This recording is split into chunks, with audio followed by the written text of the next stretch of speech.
Most favourite మీ కో contestant ఎవరు big boss house లో ఈసారి? ఇప్పుడు ఈ సీజన్లో అయితే రోహిణి గారు, అవినాష్ అన్న. సీరియస్లీ రోహిణి గారు నాకు అంతకుముందు ఆవిడ జస్ట్ ప్రొఫెషనల్గా తెలుసు అంతే, ప్రొఫెషనల్గా కో ఆర్టిస్ట్గా తెలుసు అంతేలే. కానీ ఈ సీజన్లోకి వచ్చినాక చాలా బాగా కనెక్ట్ అయిపోయారు మేడము.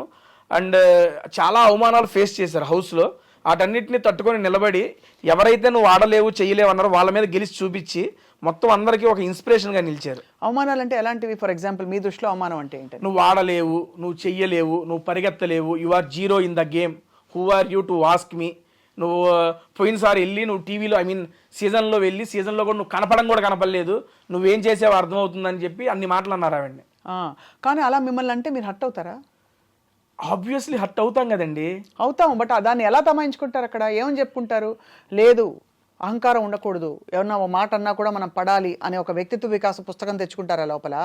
లేక ఎవరైనా అంటే ఆబ్వియస్లీ మనం అనగలిగి మన దగ్గర మాట ఉంటే మనం చెబుతామండి. ఒకవేళ మనం చెప్పినా అర్థం కానప్పుడు అప్పుడు బాధ వచ్చింది. ఇప్పుడు తను కూడా ఆ మాటలన్నీ తీసుకున్నప్పుడు తను ఫైట్ చేసింది, కానీ అది ఎంత ఫైట్ చేసినా ఉండిపోద్దిగా ఆ బాధ అనేది. ఆ బాధని రెప్లిగా పెట్టి ఒక విజయం ఇచ్చింది ఆవిడికి. నేను ఆల్రెడీ హౌస్లో కూడా చెప్పాను, నాగార్జున గారితో చెప్పాను. ఆవిడ గెలిచినప్పుడు ఆ గెలుపును చూసి నా కళ్ళంటే నీళ్ళు వచ్చినాయి. బిగ్ బాస్లో ఇంతటి గొప్ప విజయం నాకు ఇప్పుడు లైవ్లో 2 గంటల పాటు మేడం. గేమ్ ఏంటంటే ఒక సీసా ఉండిద్ది, సీసా ఇన్ ద సెన్స్ ఇదేంది ఊగుతారు మేడం, ఏంటిది సీసా? సీసా అదేనా? పైకి కిందకి ఈ పక్కనేమో ఒక కాలుతో బ్యాలెన్స్ చేయాలి, ఆ పక్కనేమో కుండలో ఇసుక పెట్టుకొని ఉంటారు, అది బ్యాలెన్స్ చేయాలి. నేను, రోహిణి గారు, ఇంకొక అబ్బాయి పృథ్వీ, ముగ్గురు ఉంచును. నేను ఒక అరగంట 40 నిమిషాల్లో నేను పడిపోయా. రోహిణి గారు ఈ లెగ్కి ఇంజూరీ సర్జరీ జరిగిన ఆ కాలుతో 2 గంటల పాటు బ్యాలెన్స్ చేశారు. తనకి స్ట్రెంగ్త్ ఏమీ కాదు, ఓన్లీ విల్ పవర్. వాళ్ళు నన్ను అన్నారు వాళ్ళ మీద గెలవాలనే పంతంతో గెలిచి చూపించారు. అందుకని నాకు అసలు దెబ్బంటే ఆవిడ మీద ఒపీనియన్ మారిపోయింది. దాని ఇదిరా గెలుపంటే అనిపించింది. ఒకవేళ అలా ఆడుతూ ఆడుతూ కింద పడిపోతే అవుట్. అంటే నేను ఎందుకు అడుగుతున్నానంటే అంత కొని తెచ్చి పెట్టుకునే ఇలాంటి, అంటే మనకి జీవితంలో ఏదో పనికొస్తాయి అనే ఒక కారణంతో ఇలాంటి టెస్టులు పెడతారా బిగ్ బాస్లో? మేడం మీకు ఎలా అర్థమైంది బిగ్ బాస్ అసలు? బిగ్ బాస్ అనేది నాకు పర్సనల్గా ఏంటంటే మేడం, ఎమోషన్స్ కంట్రోల్. నేను హౌస్లో కూడా చాలాసార్లు చెప్పాను, మన ఎమోషన్స్ని కంట్రోల్ చేసుకోగలగాలి. రియల్ లైఫ్లో కానీ ఏది ఎక్స్ట్రీమ్ ఉండకూడదు, ఏది తక్కువ ఉండకూడదు. ఎమోషన్స్ అనేవి ఎప్పుడు కంట్రోల్లో ఉండాలి. ఎమోషన్స్ కంట్రోల్లో ఉంటేనే మన ఆలోచనలు మన ఆధీనంలో ఉంటాయి. ఇప్పుడు పీక్స్కి వెళ్ళినా కూడా కోపంలో కొన్ని డెసిషన్స్ తీసుకుంటాం, అది అప్పుడు కరెక్ట్ అనిపించచ్చు, తర్వాత తప్పు ఉండొచ్చు. మనం కృషిపోయి అటువంటి టైంలో తీసుకుని ఉంటాం, అది తప్పే ఉండొచ్చు. అదే ఎమోషన్స్ని ఎప్పుడు మన కంట్రోల్లో పెట్టుకున్నాం అనుకోండి, it is purely my personal opinion, మన కంట్రోల్లో పెట్టుకున్నాం అనుకోండి, మన ఆలోచనలు కూడా మన యొక్క ఆధీనంలో ఉంటుంది అనేది నేను నమ్ముతా.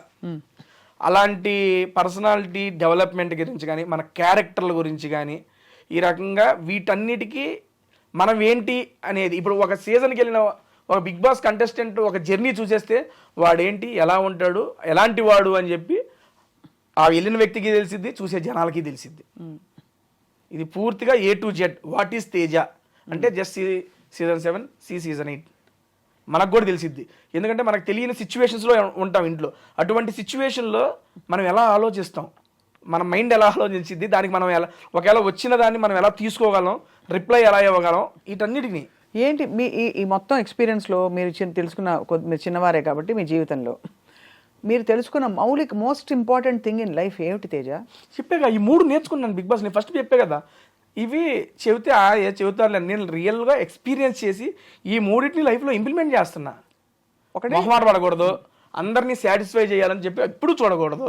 ఎందుకంటే అందరూ మనుషులు, అందరికీ ఒకేలాగా అర్థమైద్దని లేదు. నెక్స్ట్ ఇంకోటి, వచ్చిన దాంతో సంతృప్తి చెందు, ఇంకో దానికి ప్రయత్నించు. రాలేదని చెప్పి ఎక్కువ దాని గురించి బాధపడదు. సీరియస్లీ లాస్ట్ టైము మా అమ్మ రాలేదని చెప్పి నేను పెట్టేసుకున్న మనసులో, నాకు ఉండిపోయింది. నేను 9 వారాలు ఉన్నా, నా ఇదికి నాకు చాలా ఎక్కువ అది. దాన్ని నేను 9 వారాలు ఉన్నా కదా అని తీసుకోకుండా అమ్మ రాలేదు కదా అనే పట్టుకొని నన్ను నేను చాలా ఇదైపోయా.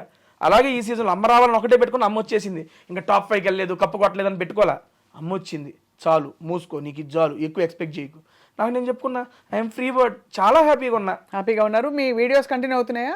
హ్యాపీగా. నేను నిన్నగాక మొన్నే వచ్చాను, ఇంకా స్టార్ట్ చేయాలి వీడియో ఏమి. రేపు అమ్మతోనే ఫస్ట్ వీడియో చేస్తున్నా. అబ్బా, ఎక్కడ తీసుకెళ్తున్నారు అమ్మని? అమ్మతోనే ఫుడ్ వీడియో, ఒక రెస్టారెంట్ అనుకున్నాను, వెళ్ళి అక్కడ ఫుడ్ వీడియో చేసి నేనేం చెప్పను. నా బిగ్ బాస్ జర్నీ మీద ఇప్పుడు మీరు ఎలాగైతే అడుగుతున్నారు, అమ్మ నువ్వు చూసావు కదా నీకేమనిపించింది, మా అమ్మ క్వశ్చన్ అడుగుతా ఉంటుంది, నేను ఆన్సర్ చెబుతా ఉంటా. అమ్మ చూసి ప్రతి వారం ఏమనుకునేవారు, అడిగారా? అసలు ఏం లేదు దాని గురించి ఏం మాట్లాడాలి. ఫస్ట్ కెమెరా ముందే అమ్మని అడగబోతున్నారు రేపు. అదే అడగబోతున్నారు. అమ్మ కలిపి నోట్లో పెట్టారా? ముద్ద ఉన్నా పెట్టారుగా. ఏం పెట్టారు? పప్పు ఆవకాయ, ముద్దపప్పు ఆవకాయ నెయ్యి వేసి మంచిగా కలిపి ఇక రాగానే హ్యాపీగా పెట్టేశారు. అవన్నీ బాగా మిస్ అయి ఉంటారు మీరు తేజ అక్కడ. ఇంట్లోకి వచ్చేటప్పుడు మొన్న అమ్మ ఇంట్లోకి వచ్చేటప్పుడు చికెన్ కర్రీ అను ఆలు చేసుకొచ్చింది. నాకు ఆలు ఫేవరెట్. అండ్ మా అమ్మ చికెన్ నెక్స్ట్ లెవెల్ చేసిద్ది. నాకు కూడా అటు పెట్టుకోండి హౌస్ మేట్స్ మొత్తం అవగొట్టేశారు. అంతేనా? అమ్మ ఇంట్లో ఉండగానే అయిపోయినాయి అండి మొత్తం. అంత బాగా మంచిగా వండుతారు మా అమ్మ. మధ్యలో అంటే ఇది వరకు బాగా ఈ బిగ్ బాస్ హౌస్లో లింకప్లు ఎక్కువ ఉండేవి, అమ్మాయిలు అబ్బాయిలు ఉంటే. వాళ్ళకి అది ఉంది, వీళ్ళకి ఏదో అది. మీకు అలాంటివి ఏమి రాలేదా సమస్యలు? ఇప్పుడు బాగా తగ్గాయి, గత కొన్ని సీజన్స్గా తగ్గాయి, 2-3 సీజన్స్. ఏమి లేదండి, అయ్యే ఉంటానే ఉంటాయి, వస్తానే ఉంటాయి. బేసిక్గా జనాలు దేనికైతే అట్రాక్ట్ అవుతారో దాని మీద ఎక్కువ ఇంట్రెస్ట్ చూపిస్తారు. ఆబ్వియస్లీ ఒక అమ్మాయి అబ్బాయి రిలేషన్ మీద ఎవరికైనా ఇంట్రెస్టే. అరే ఏంట్రా ఇది, ఏం చేస్తున్నారు వాళ్ళు, ఎలా ఉన్నారా, ఏంట్రా చూడాలి అందరికీ ఉంటుంది. ప్రతి సీజన్లో అది ఉంటానే ఉంటుంది. ఈ సీజన్లోనూ ఉంది, పోయిన సీజన్లోనూ ఉంది. నాకు అంతే. నాకు లాస్ట్ సీజన్లో శోభ మంచి ఫ్రెండ్, కానీ మాది బయట అరే ఈడేంట్రా, అరే శోభ ఏంట్రా, చాలా ఇంట్రెస్టింగ్గా చూశారు అదంతా. అండ్ అక్కడ క్రియేట్ అయిన బాండ్స్ సీరియస్లీ నేను నమ్మేది, నేను ఎక్స్పీరియన్స్ చేస్తాను, చాలా జెన్యూన్ బాండ్స్ అండి. అవునా? ఎందుకంటే అక్కడ మీరు కొన్ని అసహజ పరిస్థితుల్లో కూడా ఉంటారు. ఏదో మీ ఇల్లు లేకపోతే మీ ఇంట్లో అన్ని అందుబాటులో ఉండేలా కాకుండా కొత్త పరిస్థితుల్లో ఒకరికొకరు తోడ్పడుతూ ఉండాలి. అప్పుడు ఒకళ్ళ మీద మనం చూపించే ఇంట్రెస్ట్, మన మీద వాళ్ళు చూపించే ఇంట్రెస్ట్ అది చాలా ప్యూర్గా జెన్యూన్గా ఉంటుంది. కొన్నిసార్లు ఫేక్ చేయొచ్చు, అది సెకండరీ. బట్ నాకు ఎదురైనవి అన్నీ ఆల్మోస్ట్ జెన్యూన్ బాండ్సే. అండ్ అప్పుడు వచ్చిన మన అమర్దీప్ కానీ శోభ గారు కానీ అప్పటి నుంచి కంటిన్యూ అవుతూనే ఉంది. లాస్ట్ 1 year నుంచి మా బాండ్ కంటిన్యూ అవుతూనే ఉంది. కలుస్తుంటారు ఫ్రీక్వెంట్గా. ఆల్మోస్ట్ 2 daysకి ఒకసారి కాల్ అయితే ఉండిద్దండి. ఆ లాస్ట్ 6 months నుంచి 2 daysకి ఒకసారి కాల్ మాట్లాడుకుంటాం మేము. ఇంతవరకు ఎలిమినేట్ అయిన పార్టిసిపెంట్స్ ఎవరెవరైతే ఉంటారో వాళ్ళ గురించి మీ అభిప్రాయం ఏంటి? ఫర్ ఎగ్జాంపుల్ సోనియా ఆకుల మధ్యలో ఎలిమినేట్ అవునండి. ఏమనిపించింది? అనిపించింది లేదు నాకు. అనిపించింది అంటే ఏ సెన్స్లో? మీరు అంటే ఎలిమినేట్ అయ్యారని తెలుసుకున్నప్పుడు మీ రియాక్షన్ ఎలా ఉంటుందో ఎక్స్పెక్టెడ్ అనిపించిందా? ఎందుకంటే బయటే ఉన్నాం కదా, నేను లోపల లేను. అప్పుడు లేదు తెలుసు, అప్పుడు మీరు బయట ఉన్నారు. బయట ఉన్నాం కాబట్టి బయట పరిస్థితులు చూస్తున్నాం కాబట్టి ఓట్ బ్యాంక్ ఎవరికి తక్కువ ఉంటుందని ఒక ఐడియా ఉంటుంది. ఎక్స్పెక్టెడ్ కదా సోనియా. కానీ ఇదంతా బేక్ బిలీవ్ కదా తేజ. అంటే ఇప్పుడు ఓట్ బ్యాంక్ అన్నది మీరు అన్నది బాగానే ఉంది. ఓట్ బ్యాంక్ తక్కువ ఉంటే మీరు మంచివారైనా మీకు కేపబుల్ వర్త్ ఉన్నా కూడా మీకు ఆటోమేటిక్గా అంటే ఎవరి సినిమా ఆడుతుందో వాళ్ళే బిగ్ బాస్ అవునండి. అంతే కదా? అది ఫేర్ అంటారా, అన్ఫేర్ అంటారా? ఒకటండి, ఇప్పుడు బిగ్ బాస్ లాంటి షో జనాల మీద, జనాల యొక్క ఓటింగ్ మీద డిపెండ్ అయ్యి ఉంటుంది అని చెప్పినప్పుడు చెప్తున్నా, నాకన్నా తోపుగా ఆడేవాళ్ళు నాకన్నా ముందు వెళ్ళిపోయిన వాళ్ళు ఉన్నారు.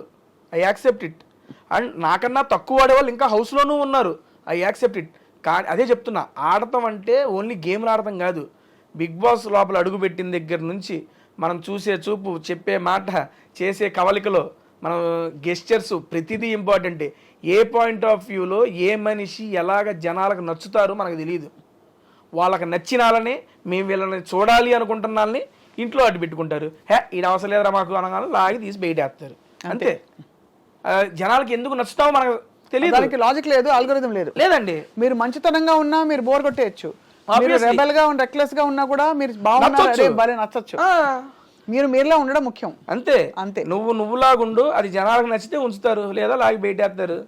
అయ్యో బయటేశారు కదా, అయ్యో నన్ను వేసారు ఏంద్రా బయట అనుకోకుండా దానివల్ల ఏమైనా నేర్చుకుంటే అది ఇంప్లిమెంట్ చేయి, లేదు నేను ఇంతే అంటే కంటిన్యూ చేయి. అంతే. తేజ, మొత్తం ఈ వ్యవహారంలో as your going through the whole thing, ఇంటిని మిస్ అయ్యి, మొబైల్ ఫోన్ ని మిస్ అయ్యి, ఫ్రెండ్స్ ని మిస్ అయిన సందర్భాలు వయసు వచ్చింది, ఫోన్లు మిస్లింగ్ ఏం ఉండవు మేడం. అంతేనా? హ్యాపీగా ఎంజాయ్ చేశా నేను. ఈ సీజన్ 8 కన్నా సీజన్ 7 దారుణంగా ఎంజాయ్ చేశా. ఎందుకంటే ఫస్ట్ టైం ఎంట్రీ కదా లోపలికి. ఇల్లు వాళ్ళందరూ కొత్త. ఎలా ఉంటుంది లోపల ఇల్లు? బ్రహ్మాండంగా ఉండదు అన్ని. సో నేను ఎప్పుడు టీవీలో చూస్తాం కదా, ఎందుకంటే నాలాంటి వాడికి బిగ్ బాస్ అవకాశం రావడం అనేది నేను ఒక అదృష్టంగా భావిస్తా. అది నేనేంటండి యూట్యూబ్లో వీడియోలు చేసుకునేవాడిని, జాబ్ సాయంత్రం వెళ్ళి జాబ్ చేసుకొని రాత్రి వీడియోలు చేసుకొని చూసుకునేవాడిని. అరే యూట్యూబర్ గాడివి, నీకు కూడా బిగ్ బాస్ ఛాన్స్ వచ్చిందే అని నేనే 2-3 సార్లు గిల్లుకున్నా ఫస్ట్ టైం వచ్చినప్పుడు. ఎందుకంటే సీజన్ 4, 5 నేను ఇంట్లో కూర్చొని మా అమ్మలతో చూసేవాడిని. అమ్మ నేను చూసేవాడిని. మా నాన్నకి ఇష్టం లేదు. అరే కొట్టుకుంటా ఉంటారు, దాన్ని చూస్తాం ఏంట్రా అనేవాడు. సర్లే ఏదో ఫ్యామిలీ వీక్ వచ్చింది. ఫ్యామిలీ వీక్ వచ్చినప్పుడు నేను మా అమ్మతో, అమ్మ నేను అలా వెళ్తే బిగ్ బాస్కి నువ్వు వస్తావా ఫ్యామిలీ వీక్లో అంటే, మా నాన్న నవ్వేవాడు పక్కన నుంచి. ఏది నవ్వుతున్నావు అంటే, నిన్ను పిలవడం మీ అమ్మ రావడం సరిపోయింది, ఇద్దరికిద్దరు కట్టేసి పడుకోండి అనేవాడు.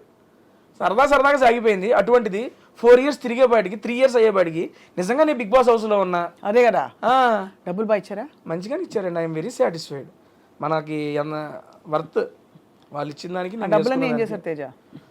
వారానికి ఇంత అని చెప్పిస్తారు అందరికి. అవునండి, ఈ వీక్లీ పేమెంట్స్ ఉంటాయి. నా ఫస్ట్ దాంతో మా ఫాదర్ కొన్ని లోన్స్ ఉంటే మా ఫాదర్కి ఇచ్చేసాను. ఎంత బంగారం నిజంగా మీరు అసలు. అవి టేక్ కేర్ చేశాను. అండ్ ఇప్పుడు సెకండ్ వచ్చే దాంట్లో మా హౌస్లో కూడా చెప్పాను, మా పెద్దమ్మ వాళ్ళ అబ్బాయికి కిడ్నీ ట్రాన్స్ప్లాంటేషన్ ఆపరేషన్ ఉంది, నాకు తోచినంత వచ్చిన దాంట్లో ఇవ్వాలి అని చెప్పి దాన్ని ఒకటి పెట్టుకున్న పక్కన. ఈ రెండింటికి అయితే దాన్ని ప్రజెంట్ ఉపయోగిస్తున్నాం అంతే. ఎందుకంటే నాకు కూడా మేడం బిగ్ బాస్ సీజన్ 8 అనేది నాకు ఎక్స్ట్రా ఆపర్చునిటీ. అవును కదా, ఆ ఎక్స్ట్రా ఆపర్చునిటీలో నేను ఇక్కడ అమౌంట్ చూడాల, నేను అక్కడ మిస్ చేసుకుందా మా అమ్మని మిస్ చేసా, అమ్మని తీసుకొచ్చేయాలి. దాని తర్వాత వచ్చే ఆ అమౌంట్ అదంతా దానికి వాడుకుందాం, కానీ అది నాకు ఎక్స్ట్రా బోనస్. అవును. అండ్ బిగ్ బాస్ ఇచ్చిన పేరు వల్ల నేను ఓపెన్గా చెప్తున్నా, నేను మంచిగానే ఉన్నాను. నా యూట్యూబ్ ఛానల్ మంచిగా ఉంది. నేను ఇరానీ నవాబ్స్ అని నా కొత్త ఫ్రాంచైజీ ఒకటి పెట్టుకున్నాను, 22 బ్రాంచెస్ ఓపెన్ చేసుకున్నాను. దాంట్లో అది మంచిగా నడుస్తుంది. దేవుడి దయ వల్ల సినిమాలు వస్తున్నాయి, మంచిగా ఈవెంట్లు చేసుకుంటున్నాను. అందుకని బిగ్ బాస్ ద్వారా వచ్చిన అమౌంట్ నాకు దాన్ని యూజ్ చేసుకుంటా. నేను ఇవి కాపాడుకుంటే చాలు నాకు. ఇరానీ నవాబ్స్లో ఏమేమి చేస్తారు? ఇరానీ నవాబ్స్ అనేది బేసిక్గా tea franchise madam. Tea franchise నా ఫ్రెండ్స్తో ఇద్దరితో కలిసి స్టార్ట్ చేశాను. అది స్టార్ట్ చేసి నేను బిగ్ బాస్ హౌస్లోకి వెళ్ళేవాడికి 15 బ్రాంచెస్ అయినాయి. ఇప్పుడు బయటకు వచ్చేవాడికి ఆల్మోస్ట్ 20 to 25 బ్రాంచెస్. అంటే ఇప్పుడు నేను బ్రాంచ్ పెట్టుకోవాలనుకోండి ఇరానీ నవాబ్స్ అని, మీ దగ్గర రెసిపీస్, మీ దగ్గర ఫ్రాంచైజ్ కొనుక్కోవాలి. అవును, ఎంటైర్ ఎక్విప్మెంట్ మేమే ఇస్తాం. మీరు ఇలాంటి ఒకటి క్లోజ్డ్ ఎన్విరాన్మెంట్ రూమ్ ఏదైనా ఇచ్చినా, లేదా మీరు డబ్బు ఏదైనా పెట్టుకున్నా దాంట్లో మొత్తం సెటప్ నేనే చేస్తాను. నేనే చేసి దానికి సంబంధించిన మీకు ఇంగ్రీడియంట్స్ కానీ మొత్తం మేమే ఇస్తాం, కిచెన్ ఎక్విప్మెంట్తో సహా ఎవ్రీథింగ్. మీ చాలా బాగుంటుందా మీ టీ? బ్రహ్మాండంగా. Irani nawabs great. ఇప్పుడు దాకా పెట్టిన వాళ్ళందరూ ఆల్మోస్ట్ ఒక 2 to 3 monthsలోనే ఆ బ్రేక్ ఈవెన్ క్రాస్ అయిపోయారు. అవునా? ఏంటి స్పెషల్ చెప్పండి. ఇరానీ చాయ్ స్పెషల్ దాంట్లో. అదే ఏంటి ఆ స్పెషల్, ఆ రెసిపీ ఏమిటి చెప్పరా? రెసిపీ ఎట్లా చెబుతామండి, భలే కొన్నారే. ఏదో చెప్తే మేము కూడా రెసిపీ చెప్పేదేలే. పోనీ ఎప్పుడైనా వస్తే చాయ్ తాగిస్తారా? హ్యాపీగా తాగిస్తాను. అది చాయ్తో పాటు ఇంకా ఏమేమి ఉన్నాయి అక్కడ మేడం? అది బేసిక్గా ఇరానీ చాయ్ పెట్టుకున్నాం. దాంతోపాటు మీరు బేసిక్గా ఇంకా ఏమైనా యాడ్ చేసుకోవచ్చు. కొన్ని ఫ్రాంచైజీస్ ఏమైందంటే మాకు మీరు అమ్ముకున్న దాంట్లో రాయల్టీ ఇవ్వాలి అయ్యి అంటారు. మా దగ్గర రాయల్టీ లేదు, 1 time ఇన్వెస్ట్మెంట్, దట్స్ ఇట్. ఇంకా ప్రతిసారి మీరు మీరు అమ్ముకున్న దాంట్లో రాయల్టీ ఇవ్వాల్సిన పని లేదు. ఇప్పుడు మీరు ఇన్నే పెట్టుకున్నారు, ఎక్స్ట్రా పెట్టుకుంటారంటే ఎక్స్ట్రా ఎందుకు పెట్టుకుంటారు, మాకు ఇవ్వాలి, దాంట్లో రాయల్టీ అంటారు. ఏమి లేదు. మేము టీతో పాటు సమోసా స్నాక్ ఐటమ్స్ అవి ఉంటాయి, లేదా లస్సీలు వీటికి సంబంధించిన అవి ఉంటాయి. వాటిలో కూడా బిర్యానీస్ పెట్టుకున్న బ్రాంచెస్ కూడా ఉన్నాయి. రీసెంట్గా ఇక్కడ మనకి గోకుల్ ఫ్లాట్స్ దగ్గర ఓపెన్ చేశారు. ఎంటైర్ టిఫిన్స్ దగ్గర నుంచి బిర్యానీస్ దాకా మొత్తం ఉన్నాయి. సో మొత్తానికి మీ ప్రయాణం ఏదో ఆహారంతో కొనసాగుతుంది. టోటల్ ఫుడీ మ్యాన్ రియలీ కదా. అనుకోకుండా మేడం, సీరియస్లీ ఎక్స్పెక్ట్ చేయలేదు. సరదాగా నాకంటూ ఒక యూనిక్ ఐడెంటిటీ చేద్దామని చెప్పి నేనేదో క్రియేట్ చేసుకున్నా, జనాలు ఆదరించారు, తీసుకొచ్చి మీ ముందు కూర్చోబెట్టారు ఇక్కడ.